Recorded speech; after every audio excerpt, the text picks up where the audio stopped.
Today is Monday, February 8th, 2021. This is a regular meeting of the Board of Education. Do I have a motion to open the meeting? Therese, second. Lori, all in favor? All right. First item on the agenda is the Pledge of Allegiance.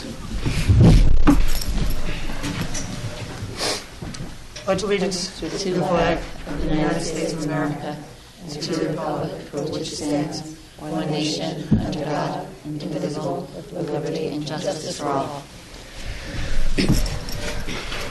All right. Hope everybody's staying warm and dry in this weather. All right, first item is comments by the board. Cynthia, do you have any comments tonight? I guess just I'm sure everyone is kind of looking forward to the break coming up. I know that everybody's been working really hard, especially all our teachers and staff here at the Tuckahoe School District. So thank you to all of you. And the vacation will be well deserved for you. Let's hope we don't get so much snow anymore, though. All right, great. Therese? I really have no comments, except I'm okay with the snow. Okay, Laura? I would just like to say thank you to the administration and Dr. Goodman for working hard with communications. I know between snow and COVID, it's been nonstop. So we really do appreciate you're always reaching out and communicating. And I do look forward to sports tonight. We're going to be voting on some sports starting for the kids, and I think that's exciting. And we also have some facility and capital projects. So I look forward to voting on those things and moving those ahead. And that's all I have. Great. Lori? I follow my colleagues over here in everything that they said, so I'm a ditto. Ditto for all three. All right, great. I don't have any particular comments either. I do have probably a few comments for the items that are on the agenda, so I'll reserve for that. But good point that Cynthia made about a very well-deserved vacation coming up for our staff and our teachers, so hopefully they enjoy that. That's all I have. Dr. Goodman? Okay, so first I'm going to introduce, we have the student liaisons here tonight, as we do at our public meetings, and they give us an update of what's going on in our district, in the high school in particular. So first, I am going to introduce Ryan Brianti. Ryan has been vice president of his grade for the past 3 years. When you meet Ryan, it is easy to see his natural leadership abilities. He is able to manage his very active schedule while excelling academically and also performing in so many of our school plays and winning all county for chorus. Ryan plans on majoring in computer science next year, and his top 3 choices for colleges are Roger Williams, the University of Albany, and the University of Buffalo. We were lucky this last summer to have Ryan intern with the BOCES Lyric Technology Department. We look forward to seeing what the future holds for him. We know it holds great things. Ryan?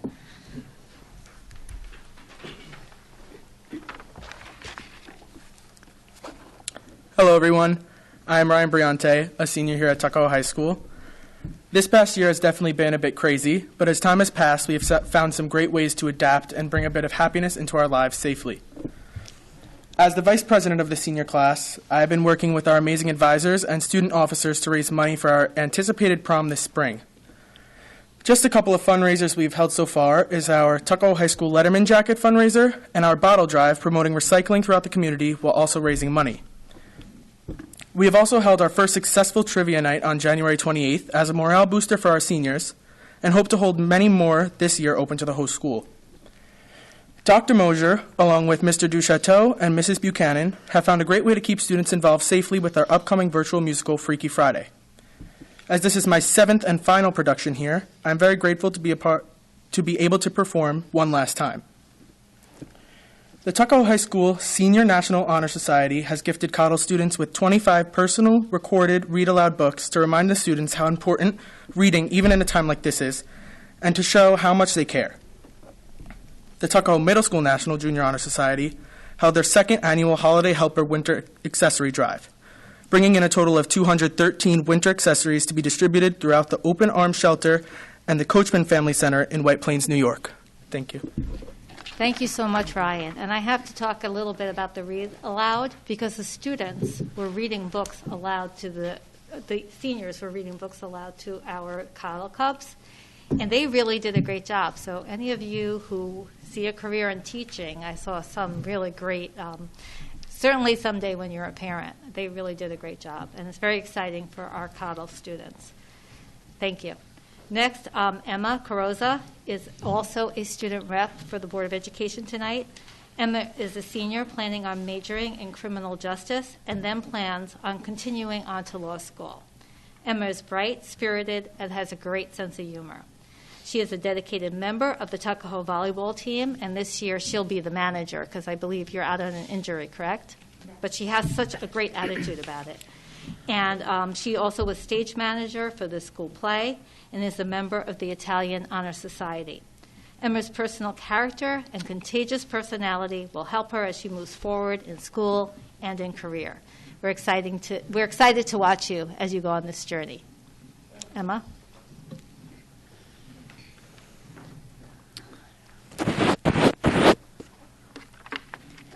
Good evening, everyone. My name is Emma Carroza, and I am a senior here at Tuckahoe High School. As we all know, the past year has been a completely new and challenging experience for everyone. It has been tough adjusting to this new way of life and has taken a toll on many people. As a 6-year athlete here at Tuckahoe, my peers and I take pride in our sports because they are a part of who we are. Sports are definitely an aspect of high school that many people look forward to, and athletes devote so much of their time to their sport. Sadly, COVID has taken many seniors' final moments on the field or court away from them. However, things seem to be taking a turn for the better in terms of when sports can start up again. Boys and girls soccer took place during the normal time in the fall with new safety requirements and extra precautions. On the other hand, sports like football and volleyball were not approved at the time. We received great news when we heard that Section 1 had released dates for the new and revamped seasons. If things stay the way they are, winter, fall, and spring sports will be able to proceed with their seasons during the upcoming weeks. We are looking forward to seeing every athlete get back on the field doing what they love the most. Thank you. Thank you, Emma. That was very informative. And now when we vote on our resolution for winter sports, you gave us a great prelude to it. So thank you. And you guys can go home if you'd like and study and do your work. And hopefully tomorrow will be a regular day of school. Thank you so much. Thank you, Ryan. Thank you, Emma. Thank you very Appreciate much. it. That was Thank you great. very much. I could do my report. Yeah, so you keep the floor. Okay, so I'm going to go into my update to the Board of Education and to the community. Good evening to the Board of Education trustees and to the Tuckahoe school community.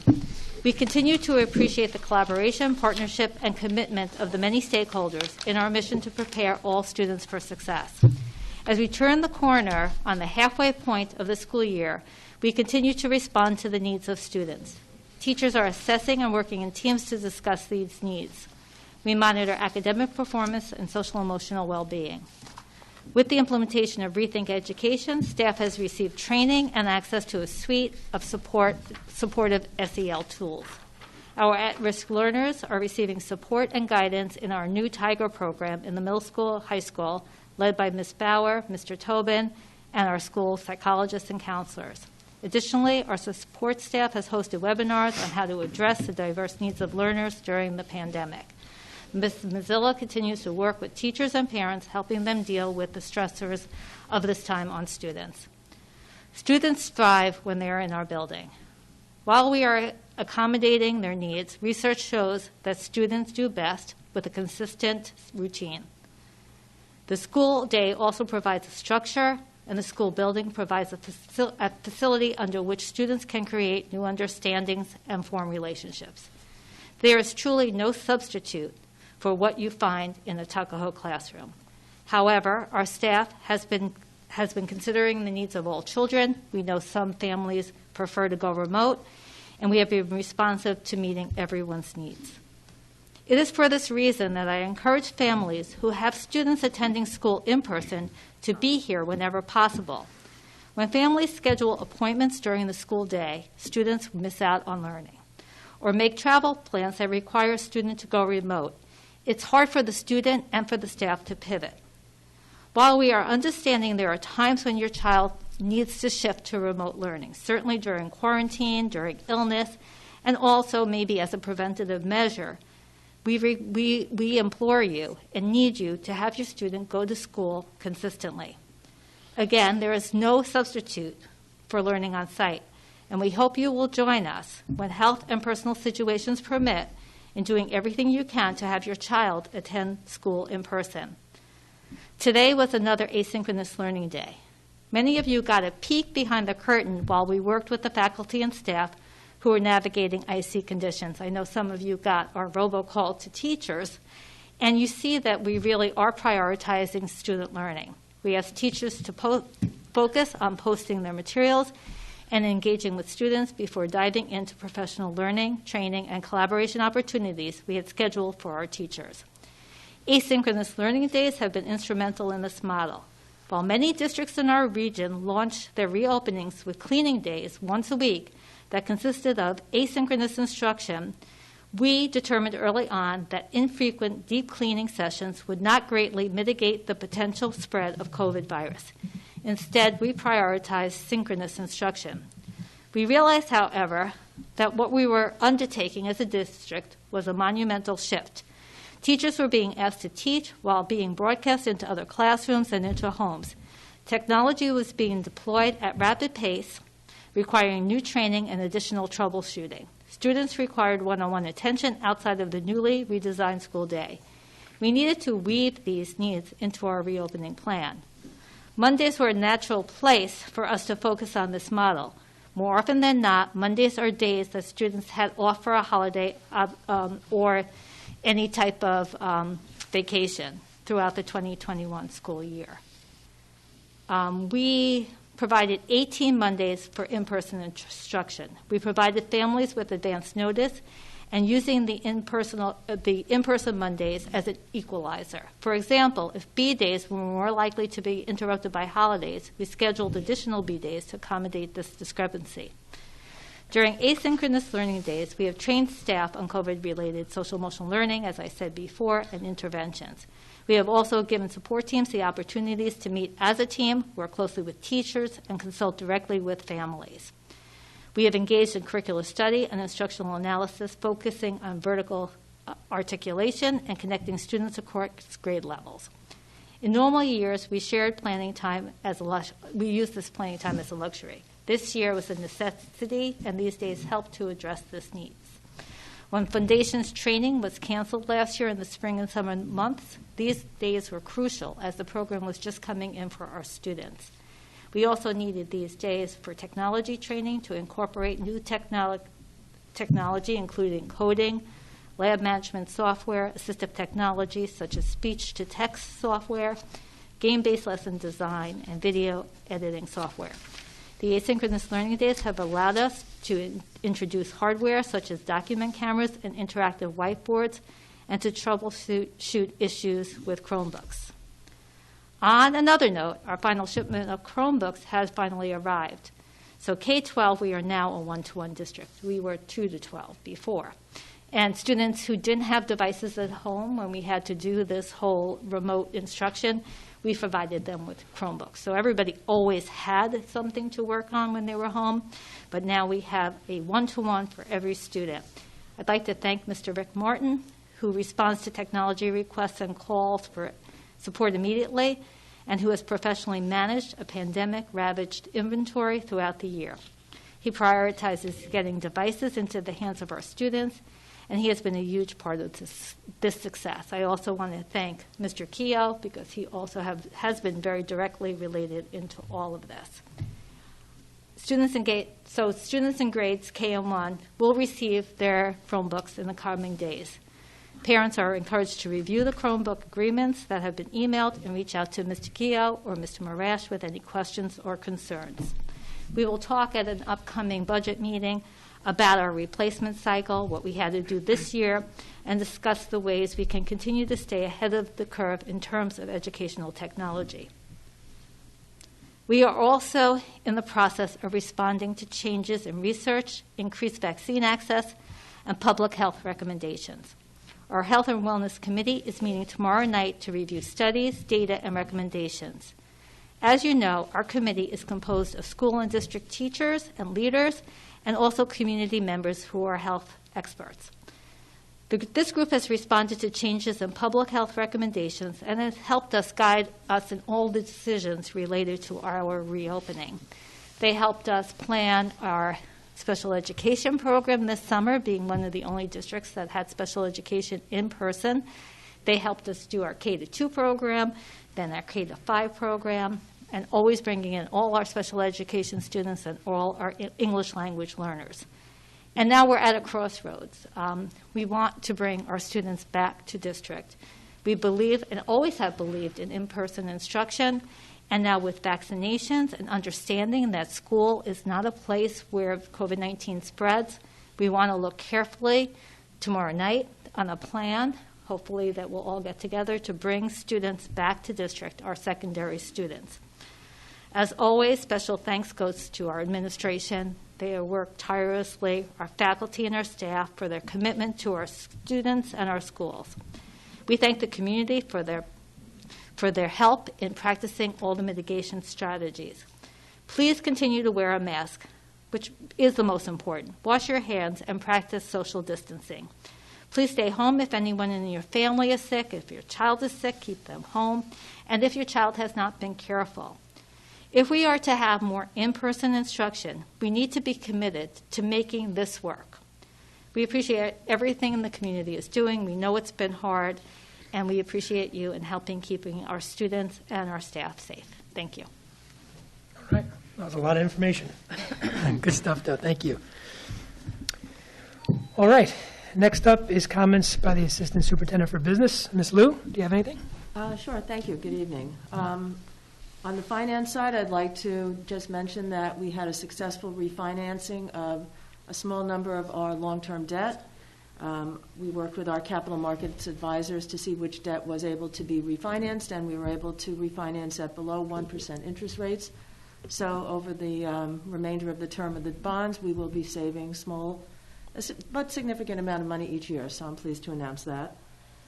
Secondly, we're gearing up for finalizing our thoughts on the budget for a first go-around to present to the board in March.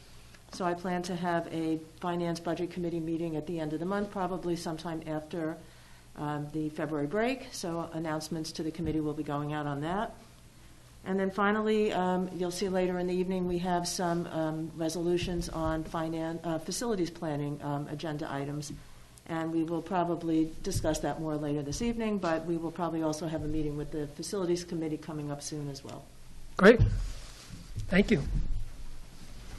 All right, next, comments by the PTA. Ms. Mealy? Hi, everyone. I'm Susan Mealy. I'm the PTA president.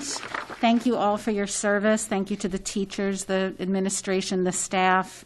We're all really in awe of the great work that everybody's doing and rolling with all of the punches that are being thrown with snow and technology and all kinds of things. So thank you. And of course, to the community, it's our job to help keep our schools open by doing our part in fighting COVID. So I echo Dr. Goodman's comments about staying vigilant so that this can continue the way we want it to. And by the way, other districts are talking about Tuckahoe as the gold standard. You know, they're saying, how could we be more like Tuckahoe? How could we open as much as Tuckahoe? And that's pretty amazing for a little district. You know, we're always thinking, oh, we're so small, we're so small. We're so great. You know, that's really how we're being perceived, and I think that's fantastic. So the PTA has been kicking in, so I have a few updates to share with everyone. Our Ways and Means Committee is focusing on producing the Coddle Yearbook and has put out some requests to Coddle families to submit some photos, which we really need from families because the lack of in-school events this year has prevented us from taking pictures ourselves. But we do want to showcase our students and create the keepsake that they always enjoy taking home at the end of the year. I just want to make sure everybody is clear because there's been some confusion that the PTA produces the 5th grade Coddle Yearbook, and it's for everybody, grades K through 5. So regardless of what grade your child is in, we want you to participate. However, we are not involved in the middle school or high school yearbooks. That has caused some confusion. And then in addition to that, in years past, we've hosted Scholastic book sales, and I just want to share a very nice outcome that we have accrued some points with Scholastic that can be used to make purchases. And the points that we've accrued over time has allowed us to offer the Cottle faculty the opportunity to shop and submit a wish list of materials they would like us to buy for them with our points. And they pooled together and came out with some really neat things that I didn't know existed, which are some e-based book subscriptions that combine fiction and nonfiction titles so that it could help foster an interest in subject matter in addition to a love of reading. And then we also purchased more traditional formats, and in total, we're spending about the equivalent of $3,400 to meet this wish list. So I just want to point out that when the community supports the PTA, there's so many benefits that you don't even know about sometimes. Sometimes it takes a while for it all to play out, but this is one of them.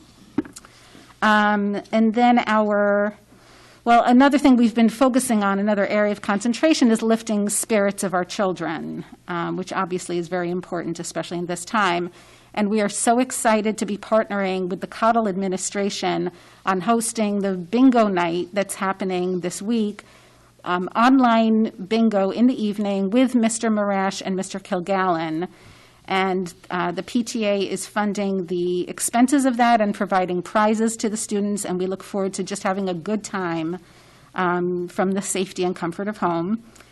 And also, our room rep committee is going to assist the kindergarten classrooms by helping them stitch together a video montage for the 100th day ceremony, so there'll be some more information coming on that.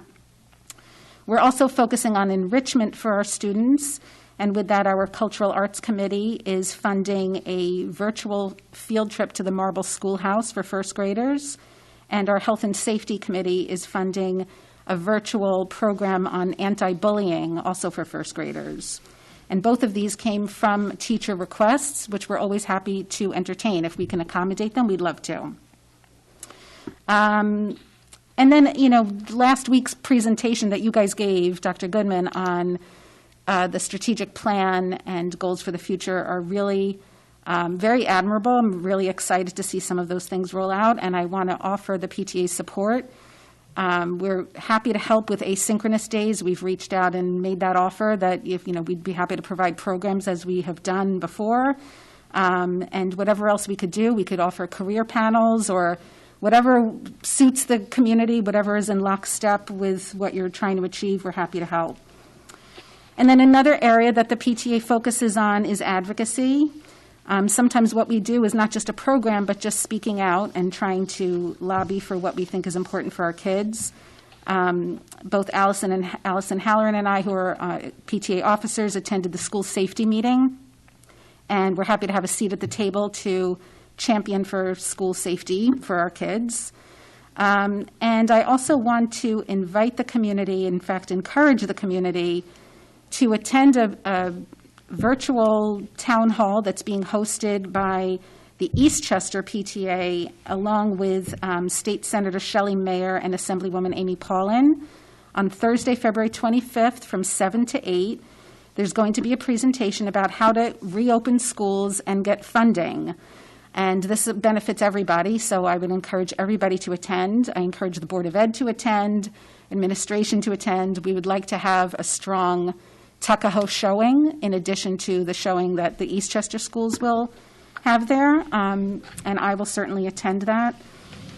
So that can be found on, somebody posted that on the Tuckahoe Moms and Dads Facebook group if you're in that, or reach out to the PTA and we'll help you track that down. But I do hope that everybody will make time for that and speak up. And that's pretty much it for me. It's not too late to become a member of the PTA if you haven't done so already. And I think that's about it. Thank you for this time. Thank you, Amelia. Thank you very much. And, I said it before, but I'll say it again. It's amazing how much you guys continue to do, even given the restrictions and what we're going through. I mean, you still find ways to get involved and help, so it's really commendable. Thank you very much. Thank you. Okay, and this brings us to our first recognition of the audience for agenda items only. Anybody have any? Allison?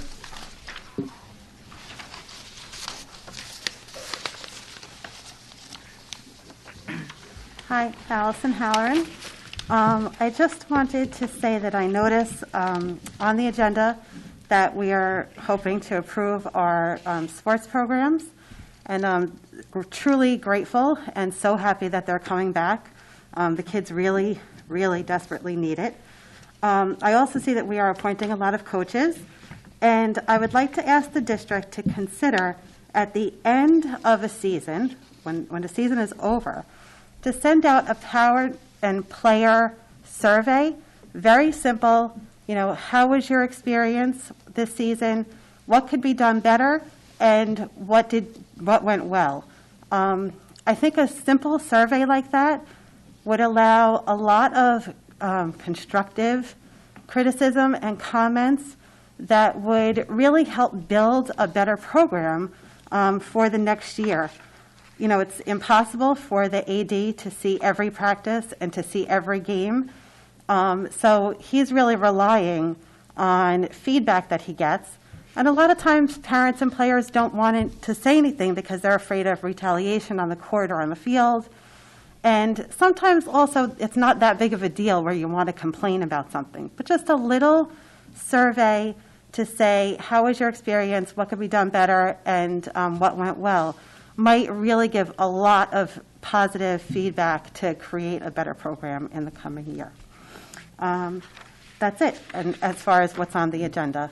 Dr. Goodman, thank you so much for always encouraging us to come into the building for education. That resonated with me. My older high school son has been telling me for weeks that I am the mean parent because I force him to come to school on his in-person days. So thank you for encouraging parents to please send their children in. And I'm so looking forward to what comes out of tomorrow's meeting. I desperately would love to see the kids come back as much as they can. And when you do have that meeting tomorrow, if you could just, back in October when you did that other meeting, you had said that you were thinking about maybe starting with 6th grade and then going down. If part of that conversation could be how we're going to bring everybody back, that would be great. Thank you. Thank you, Allison. All right. So that brings us to our consent agenda. So it's a motion to approve consent agenda items 2 through 5. Do I have a motion? Laura, second. Cynthia, any discussion? All in favor? All right. Next is our business of the board.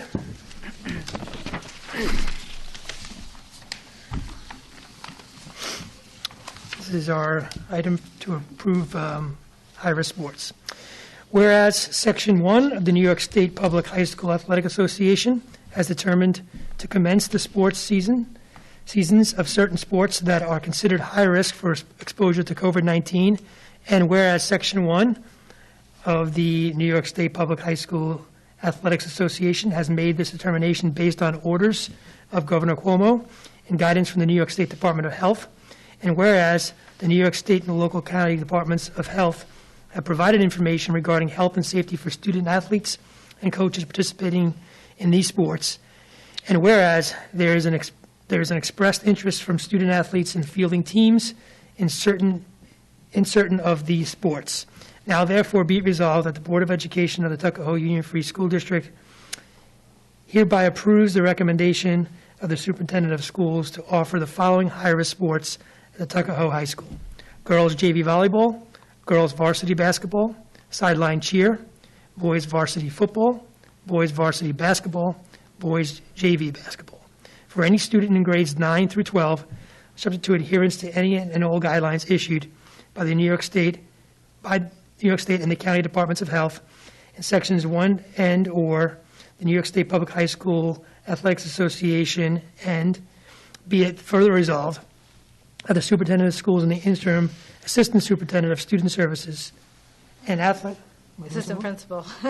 Oh, what did I say? You said superintendent, but that was a mistake. Principal of student services. The principal and the Okay. interim is, okay. Be resolved that the principal of schools, of the school, yeah, and the interim assistant principal of student services So the first one should have been superintendent, the second one Yeah. should have been principal. Yeah. All right, let me say that again. Superintendent of schools. Be it further resolved that the superintendent of schools and the interim assistant principal of student services and the athletics are directed to ensure that each student athlete has expressed permission to participate in these sports from their parent and/or guardian, and that such notification contain the inherent risk factors associated with participating in these sports and transmission of COVID-19.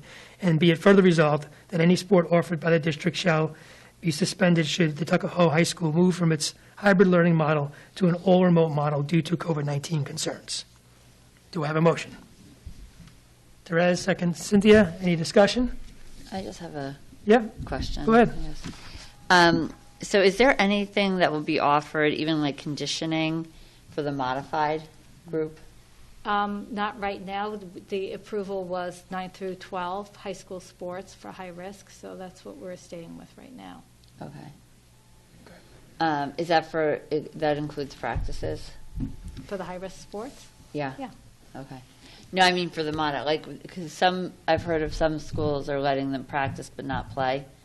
They're not public schools though, so. Yeah, we're not doing that. We are, by the way, just so that people know, because we use the gym here for lunch, so we bought all new chairs and desks that we can put away. We don't have that much space anyway, but Right. the approval has only been for 9 Okay. to 12, and we're just trying to get them in our limited gym space, because the Cottle gym is 2 classrooms. That's one of the reasons why Tuckahoe was able to bring students back full-time. Right. Because we used and repurposed every bit of space we could find. Right, so the guidance from the state is just for 9 through 12. Right. So it's not just, it's not an issue, it's not our decision necessarily that we're not bringing back more. Right. Okay.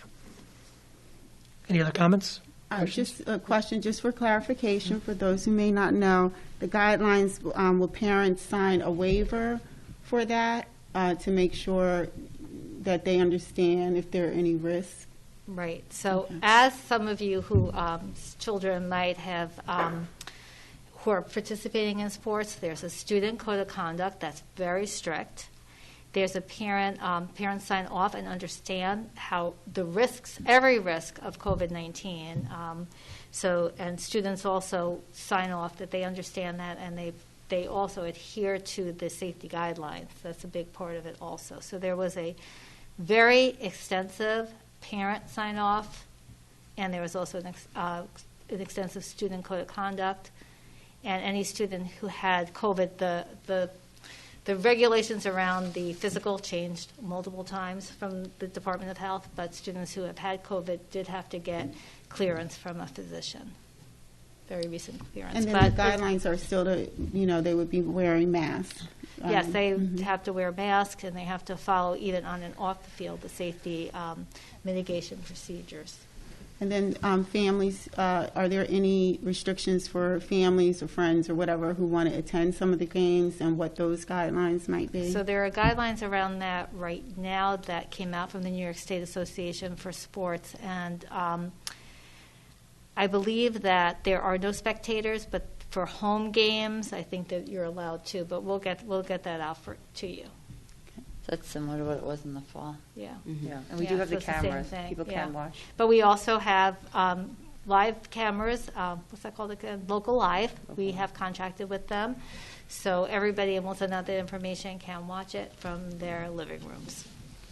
So the students sign this waiver as well? Yes, the students sign a code of conduct where they understand that they have to follow all the rules and mitigation procedures, both on the field and off the field. And that's Okay. part of the family ID where you sign Yes. Okay. Right. Those are separate forms. And too. That the, was and the separate parent one really was something so that parents really understood that this is a risk. And it had all kinds of links so parents can also look at all of the risks too. So it was about a 2-page sign off, and also with different areas that they can click off on. Thank you. And it holds the school, really, as a school district, we want to make sure that parents understand that. We are hopeful that nothing will happen, but parents do need to know the risk if they're having the child play what is considered a high-risk sport. And one of the things that we're considering tomorrow night, if high-risk sports can come back, we should really look at school coming Well, back. I was just going to say that. I think that really underlines the fact that if we're playing football and basketball, we can certainly bring everybody back.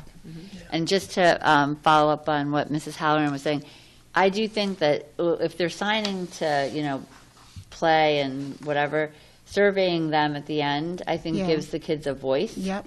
When maybe they normally wouldn't. I think it's something to really consider strongly going forward. Yes, I absolutely agree. I think surveys are always great. You need the more information, the better, when making decisions. Well, it gives and being people a objective. voice who may not Yeah. normally want to speak up. Yeah. I mean, I think it's something that we've talked about for a very long Yeah, time. to we've be been talking about honest. surveys in We've general for a asked long that time. I'm talking years ago. Yeah. So I know it the would be plan nice was to to see put it finally surveys in happen. place this year, but we decided not to do it because of COVID. But this is a more unique or more targeted Yeah. survey, which I think As is, opposed to a district-wide one, yeah. yeah. Yeah.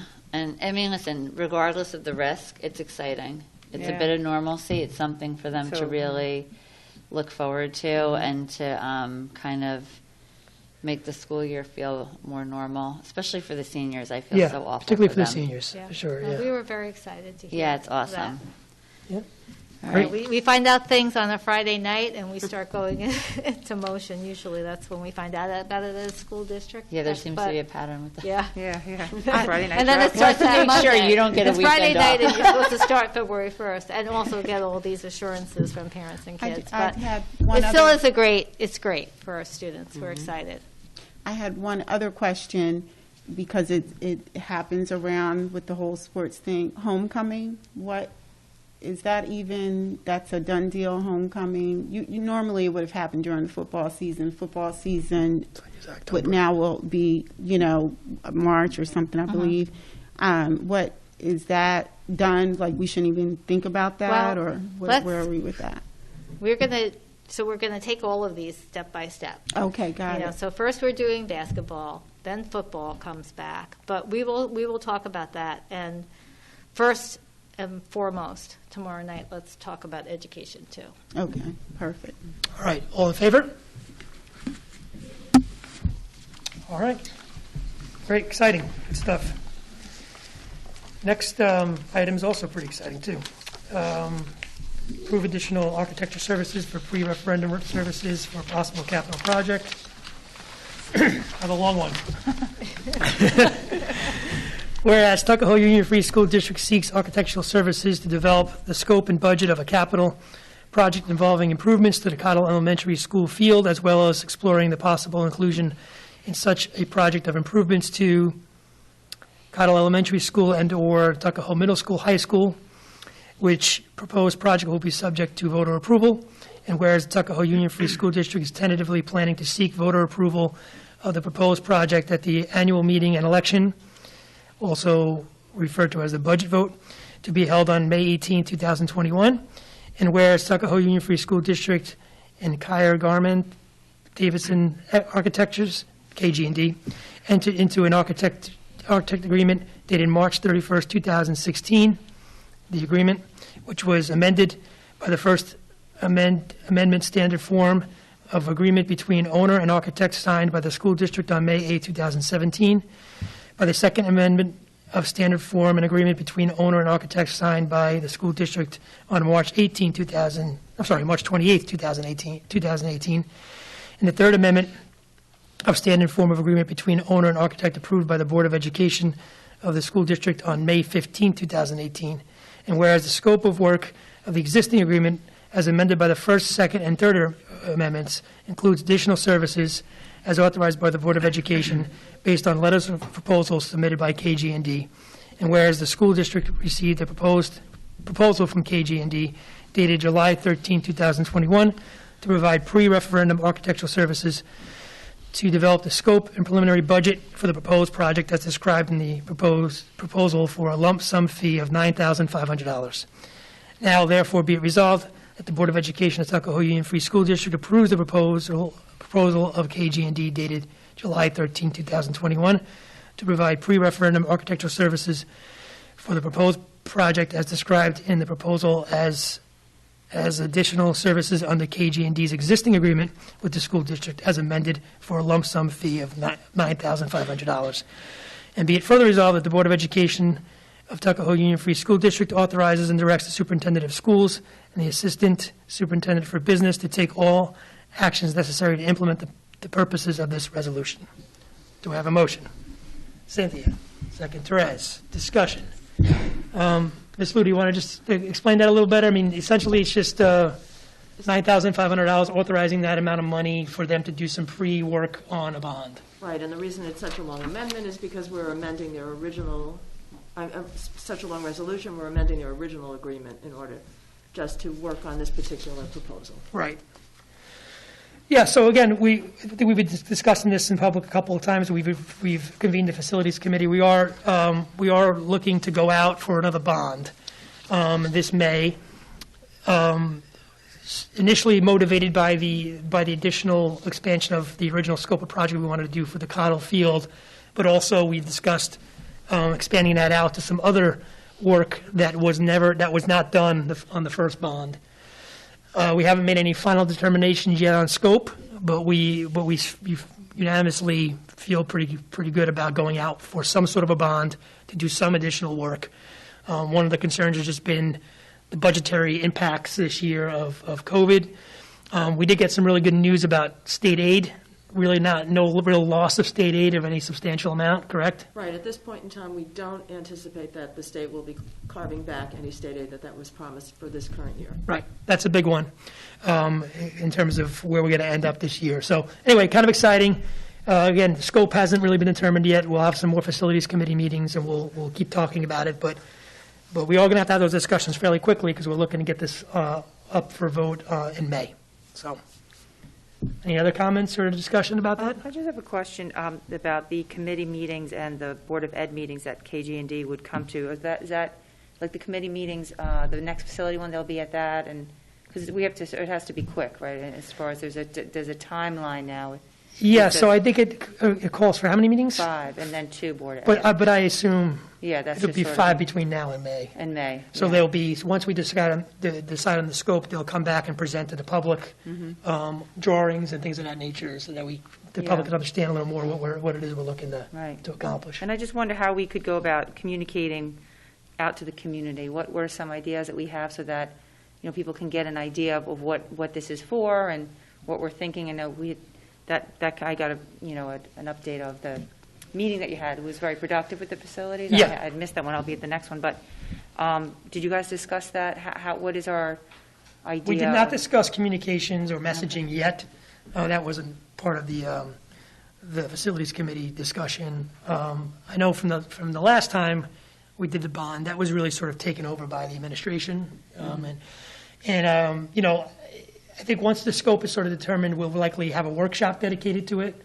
We'll do a series of presentations to the public, and then when it gets closer, we will send out some information in the mail to all the community, explaining the scope and what it is that we're trying to accomplish and the cost of it. So there will be, we haven't decided all that yet, but there will definitely be a communications plan, and there will be outreach made to the community. So is there a way for people who aren't on the committee to voice opinion as to what? Well, sure. I mean, I think from this point forward, if anyone has an interest in expressing their opinion, they should come to board meetings and make use of the public comment period. That's one way. They certainly can email us as well and give us their input. Any other ways that we could do that? One of the things we had done at the last project was we had a dedicated web page so that there was some interactive information as to tax implications and cost implications, but we could put some kind of feedback possibility on that as well. Yeah, that'd be great. Yeah. Is that something that KG&D helps with? Do they? No, we did that mostly internally. You did that? Okay. But we could also ask for their help if they have any suggestions. That'd be great. Just for drawings and things, yeah. Right. I mean, just to give everyone an idea of the scope, the full list of menu items that's being considered by the facilities committee is a cost of somewhere around $8.5 million, somewhere in that ballpark. And that would, if we were to do everything on that menu, That would include the upgrades to the field we talked about, some infrastructure on both buildings. It would include a complete renovation of this space here, the Tuckahoe Middle School library and cafeteria. And it would include, that's pretty much it, right? What's that? Bathrooms, I think, was on there. Oh, bathrooms, there's quite a bit of infrastructure on there as well. So the big ticket items that would be most visible to the community and most seen by the community would be the Cottle Field and the middle school, high school library and cafeteria. I just want to add, I don't know if this would be a good idea, but for those of us who are visual people, it might be a good idea at some point safely to get people interested and excited for this next bond is to see what we did with the last bond. Sometimes it's good to have people come in, and if they want to take a tour so that they can see the vision alive, you know? Yeah, if you remember in the beginning of the school year, we did do that virtual tour Yeah. of the new space. Maybe doing something like that again or a And- revisit of that. And not even just that, if we're having sports back and talking about school coming back, I'm talking about an actual arranging some tour times perhaps to have people physically, if they'd like to come in and see the actual building. I just think that we have to remember that we have a huge part of our constituency who contributes to our tax base, but who do not have children in the school. And so they may not get to see what the inside of the facility, there would be no reason for them necessarily to be here. So if we could maybe think about that and how we could do it safely, of course, but think about maybe some dates where we could put that out and let that be something that gets those people excited about the work that we're trying to do here in the district. Yeah, I remember the weeks leading up to the bond vote last time, we did do a couple of town halls.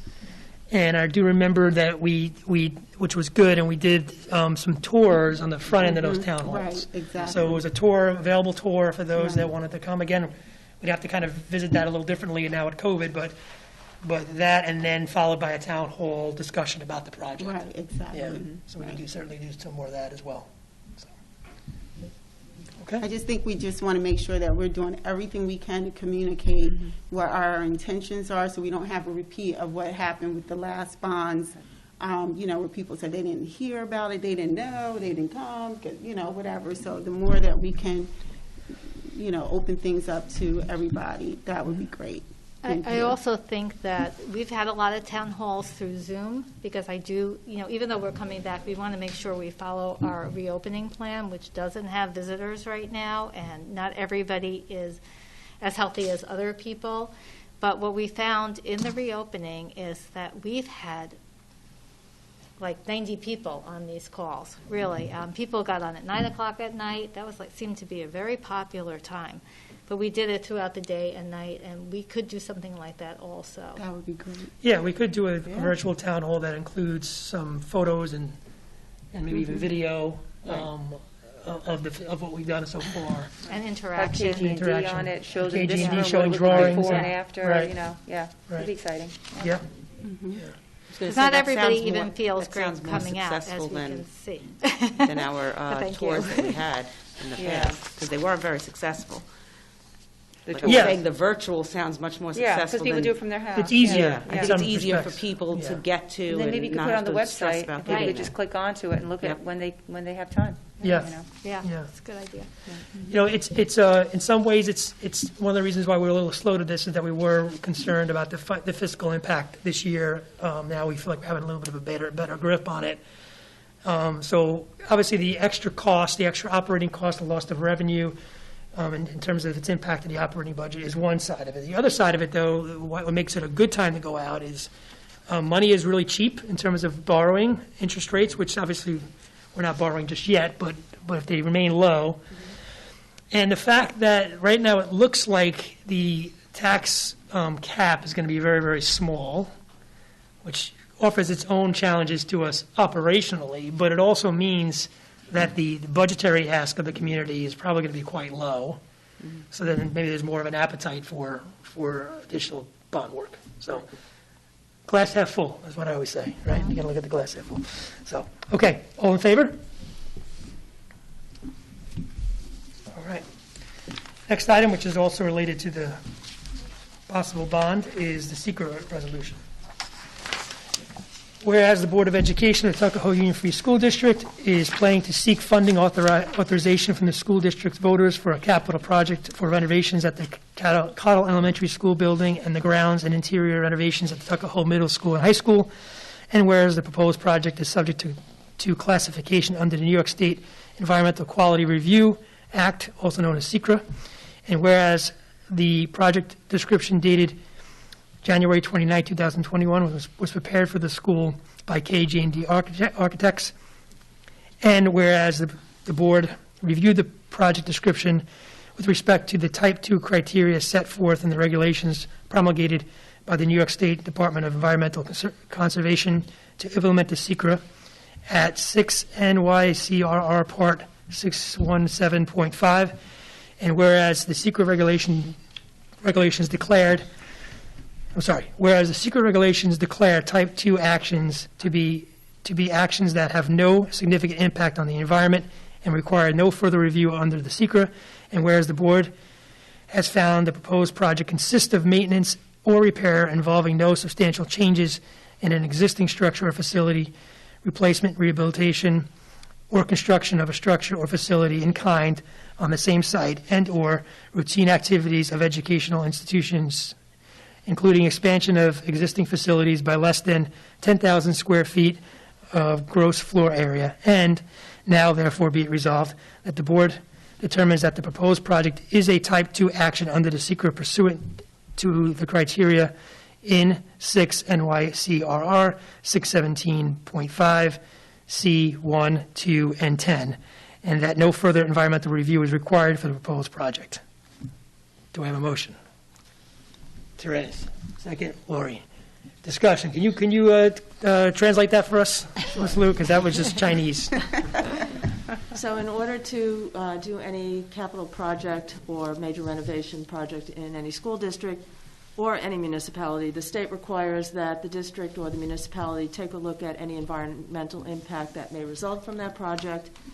And there are three types of categories that the project could fall into. A Type 2 project, which is what our architect has determined that this project would fall into, is the least restrictive of the projects.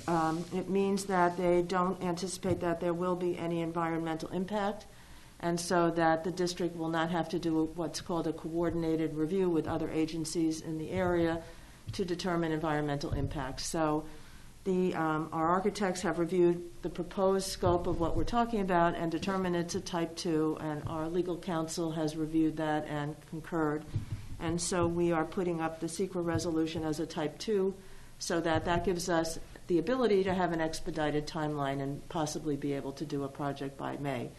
There's no requirement that we do the project by May. If for some reason the board decides to extend that timeline, that's fine. If they pass this SECRA resolution, it will carry forward with it. Great. Okay. All right. All in favor? Great. Item number 4 is approve an agreement. Resolved that the Board of Education of the Tuckahoe Union Free School District approves a revised emergency agreement with the Aramark Educational Services, LLC, to correspond to the Summer Food Service Program for the period of September 1, 2020 through June 30th, 2021, to which the district recently became eligible. Do I have a motion? Therese. Second? Laura? Discussion. Can you explain what this is, Sue? Sure. Please, thank you. So due to all school districts pretty much in New York State and around the country seeing much lowered participation in their school lunch programs, the services are not realizing the types of revenue that they anticipated, and there's a lot of concern about losses within districts as well as food service providers. So what the government, the New York State government as well as the USDA has done is allowed school districts to participate in what's called a summer food services program. And they have also provided that for the full year, the cost to students is free. All lunches and breakfasts are free if the students wish to participate. And what they've also done is allowed districts and food service providers to claim the meals from the government at a higher reimbursement rate, as long as they participate in this particular program. So it's a win-win for districts, it's a win-win for food service providers. They'll get additional revenues from the government reimbursements. The students continue to get the free meals for the remainder of the year. And this contract sunsets at the end of this current school year, and we go back to our typical contract that we have with our food service provider if we choose to renew it. And the one other thing I will say is that this emergency contract to provide us with this SFSP program, as it's called, incorporates all our requirements of Aramark to continue forward, including the types of food that they serve, as well as the portion sizes and the vendors and accepted types of food that we will permit them to serve to the students. So that all carries forward into this emergency contract. Okay. All right. Any questions, any comments? All good? All in favor? All right, thank you for that, Ms. Lou. All right, last business item. Approve a tax credit. Man, you guys make me work tonight. A lot of reading on this thing. Whereas, applications for a refund and credit of real property taxes was filed by the owners of property located at 141 Overhill Road, Bronxville, New York, seeking a correction of errors under Section 556 of the Real Property Tax Law with regard to these premises. And whereas, I guess I should read the block, identified as Section 7.D, Block 2, Lot 4 on the tax map of the town of Eastchester. And whereas the application sought a correction with regard to the extension of 2019-2020 school taxes against these premises on account of the failure to enter a court-ordered assessment reduction on the 2018 assessment roll. And whereas the Westchester County Tax Commissioner, pursuant to Section 556 of the Real Property Tax Law, investigated these applications and determined that corrections are warranted under the Real Property Tax Law and set forth on the attached copies of the application and determination. And whereas based upon the determination and recommendation of the Westchester County Tax Commission, school taxes in tax year 2019-20 were overpaid and a refund is due to the owners of the property as a result of failing to enter a court-ordered assessment reduction on the 2018 assessment roll. And now therefore be it resolved, in response to the affirmations application and the determination and recommendation of the Westchester County Tax Commission, that the Board of Education authorizes a correction to reduce the amount of taxes due for the 2019-2020 school year by the amount of $881.25 for the property located at 141 Overhill Road, Bronxville, New York. And it is further resolved that the district clerk transmit a certified copy of this resolution to the Westchester County Tax Commission. And it is further resolved that district administration is authorized to undertake the steps necessary to audit and pay or credit the refunds as appropriate pursuant to this resolution. Do I have a motion? Motion, Cynthia. Second, Therese. Any comments, any discussion? Basically just the refund, yeah. All in favor? Okay.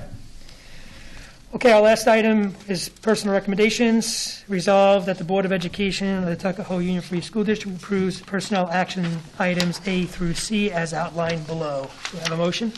Cynthia, second. Lori, any discussion or comments? Most of this is coaching for our sports that are coming back for the most part, right?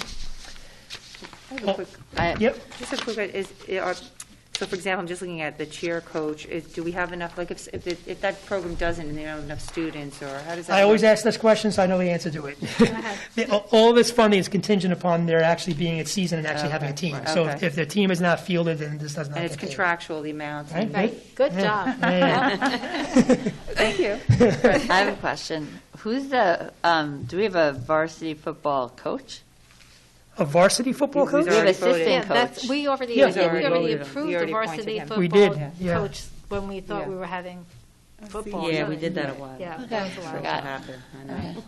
Yes. So long ago. I know, it's And like he's- actually, yeah. And we he's have He's already a been coach. appointed. And Yeah. he's been, and they've been doing. They've been you know, doing, They've yeah. been doing He's some been, stuff, yeah. he's been. Great. He's been great, Okay. and you'll have to just, one quick, like, he organized, just because my boys are on it, letters and advocacy, and we all got on board with writing to Albany. So he really has just been so tremendous in that, because it did teach the kids to, speak up and advocate for themselves. Yeah. Yeah, so. The kids are enjoying. Well done. It's John Diarco. Well done, yeah. Yeah. John Right, Diarco, yeah. okay, yes. Okay, all in favor? Just came back. All in favor? Stop. I'm Okay. doing the best I can. And that brings us to our second recognition of the audience. Ms. Allen?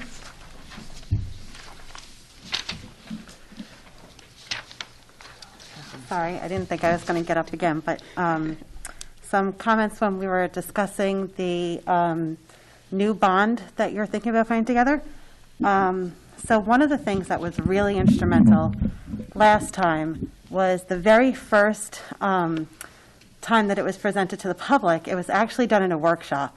And in that workshop, we were able to make comments that were huge. I mean, one, not to pat myself on the back, but I mean, one thing was like, I said, can't we make the Cottle main entrance handicap accessible?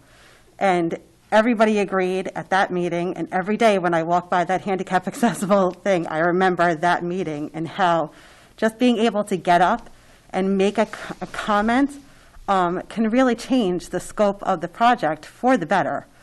So if you do, I mean, we can't do town halls like that now, but if we do a webinar, it has to be something where live we can type in comments that are being addressed during that meeting, not later on. It has to be a more interactive Dialogue. thing. So that's really more of a town hall, because a workshop really isn't like that, but it's semantics. We could do a town hall. Yeah, essentially. something where when we're viewing it and we have the opportunity to say, hey, why aren't we doing this? And then it's like, oh yeah, that's a great idea. Why didn't we think to do that? That's one thing. The second thing was when you talk about communication, I was hugely involved in communication last time, both because I was the PTA president, but also on a very personal level. I had, for the first bond, purchased the lawn signs myself to hand out to people. For the second time, I purchased some more, plus there was an anonymous donor, plus we then created a sign-up thing where people went for them. I was part of a group where we literally did boots on the ground at the stop signs, handing out flyers to them. I was at kindergarten registration, personally talking to parents. I mean, what worked in the end and what got the bond passed was one-to-one personal, hey, this is happening conversation. All the emails, all that none of that really worked. It really had to be something personal. Even with, the PTA, we ended up making phone calls to remind people to go out and vote for it. It was such an enormous thing. I felt for the PTA to take on. It was a lot of work from us with very little from the district happening. The district was just kind of sending out their Blackboard Connects, and that was it. Where we really took on a lot of it, and then I personally took on a lot of it. I'm happy to do it again if it's a project that I approve of. But I'm just saying I do feel like the district did need to do a little bit more on their part to do it. And I'm sure the PTA will be more than happy to do it again. But it would be nice if the district would do a little bit more also to try to get people involved and aware of what's going on. I mean, even if that's a flyer in every book bag or, something. Yeah, I know, certainly we probably maybe could come up with some other, I know some of the challenges with that are legal challenges in the sense that we have to make sure that any messaging we're putting forth is completely put forth to all the stakeholders. In other words, we can't selectively, jump in if I'm wrong, Ms. Lou, but we can't selectively just throw flyers in book bags if non-school community members aren't getting those flyers. Right. So there's a lot of restrictions. You guys can do that, meaning PTA, which is Right. great. But we as a district, we have to kind of follow the law, and there are certain things we have to do everything on a level playing field, and messaging has to be for everybody. So it does present some challenges in terms of how to get the message out. Not to say that we can't do better in some respects, but there are those challenges we have to navigate around. Okay, and I understand that. I mean, even my personal email out to 100 families that, you're friendly with or know of acquaintance was a much bigger impact than sending out, the PTA email. So just the more personal you can get, the better it is. And I do still have the signs in my garage for when the time comes. The lawn signs back up. I kept them for this reason. I still have all those lawn signs. That's a good point, too. That's a good point, too, I wanted to bring out. And we certainly want to have the discussions in terms of the scope and ideas for the project, without a doubt. But one thing to keep in mind, we are ahead of the game because the work that we're going to put into this bond, no matter how big it is really going to be all the work that was already discussed, somewhat designed, that was in the first bond that failed. Not to say that there isn't still room for discussion, because it's a couple of years later now, so there may be new ideas and new things to talk about. So I'm not saying there isn't, but we aren't starting from zero. We're actually pulling off the shelf the stuff that was in that first bond that failed, that we didn't put in the second bond. So we are kind of recycling it a little bit. So there has been a lot of already, some of the vetting has already been done, but we certainly need to have the conversations again. Right. But you're also up against a lot more because people are a lot more disconnected, than they were. I have a couple of friends who used to be very involved, sitting in this room all the time, who were like, oh, there's another bond coming up, and this is our third conversation about this potential bond. So you are definitely up against that of people being a little bit more disconnected than they were back then. 100%. I will say your webinars, Dr. Goodman, just to echo what Mrs. Halloran is saying, is that they were all interactive. I attended a couple of them, and you were answering questions as they went on. Yeah, And they people- were and great. people So you were the queen of amazingly communication. sign on. We have more people on those webinars than I've ever seen in a board meeting, even before COVID, when they were really crowded, and I was, the director of special education, and I remember a lot of people here, but everybody seems to, be signing on to those, and they were interactive. And if we give them at different times, I found, you get different people. Yeah, we've seen that also with the PTA. We had many, many more people sign on. It's just so much easier to do it from your house. But the one downfall is when it's just the ones that you can only listen to, it's kind of like, oh, I have something to add, and it can get frustrating. So as long as they're open, similar to the reopening of the school ones, those were great. And if they could be done similar to that, that would be very, very beneficial. Great. Thank you, Allison. Yeah, I anticipate probably having just one more facilities meeting to come up with a recommendation from that committee about the scope. We'll likely have a discussion as a board, and then we'll probably immediately go out to the public and start the discussion with the public. So I think that's going to happen pretty soon. So get those lawn signs ready. Dust them off.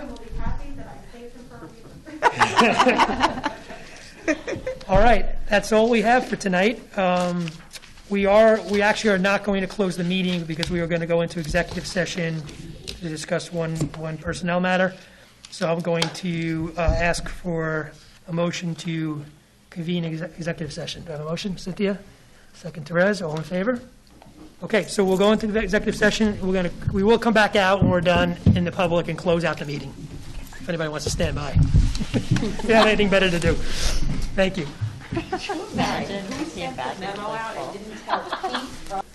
Okay, all right. We just completed our executive session, so I need a motion to exit executive session.